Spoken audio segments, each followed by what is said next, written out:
Bonjour, moi je m'appelle Louis Puy-Basset, je suis le chef du service d'anesthésie-réanimation de l'hôpital de la Pitié-Salpêtrière. Je m'occupe en particulier de la neuroréanimation de cet hôpital. C'est à ce titre que depuis des années, je développe des outils pronostiques pour faire le pronostic des sujets cérébraux lésés, arrêt cardiaque, traumatisés crâniens, hémorragie méningée, hématomes intracérébraux. Ma conférence porte plus spécifiquement sur le pronostic des traumatisés crâniens. Dans cette conférence, je rappelle d'abord la nécessité absolue de fixer un pronostic alors que les patients sont encore en réanimation dans les premières semaines d'hospitalisation pour prendre éventuellement des décisions de limitation thérapeutique, mais qui soient absolument dans le cas d'une médecine personnalisée avec une certitude pronostique. J'évoque après les outils pronostiques dont nous disposons, pour l'essentiel des outils cliniques, paracliniques et le score impact.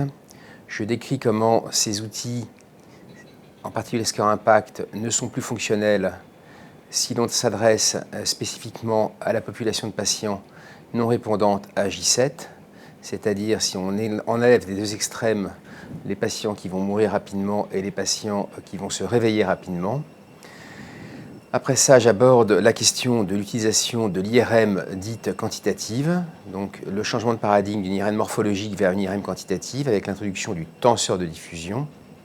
Je décris cette technique, puis je montre les résultats que nous avons obtenus grâce à celle-ci pour fixer le pronostic traumatisé crânien, en particulier la création d'un score qu'on appelle le C-score, qui va permettre de distinguer véritablement trois zones pour un patient individuel. Soit le patient va se situer quelques semaines après son traumatisme crânien alors qu'il est encore inconscient dans la zone verte et on a une certitude de 95% que son pronostic sera meilleur qu'un GOS 3, c'est-à-dire qu'il émergera en termes de conscience.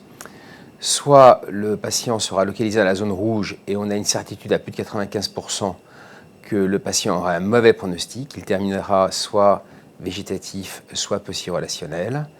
Et je décris également la zone grise, qui concerne 43% des patients, qui est une zone d'indécision. Après ça, en dernier point, nous recommandons dans cette zone d'indécision soit une analyse 3D, une approche lésionnelle 3D des lésions du patient, grâce à l'utilisation de différents marqueurs et de films vidéo de localisation lésionnelle, soit la nécessité de répéter les examens au bout de 15 jours, 3 semaines, et de voir l'évolutivité IRM du patient et son évolution clinique. Voilà, je vous remercie de votre attention.